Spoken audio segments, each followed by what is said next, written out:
In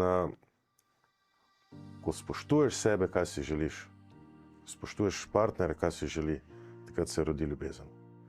Predvsem pa, da ne pričakuješ, da boš za vsako svoje dejanje, pozitivno dejanje, za vsa tvoja dajanja, za takoj nekaj dobil to povrnjeno.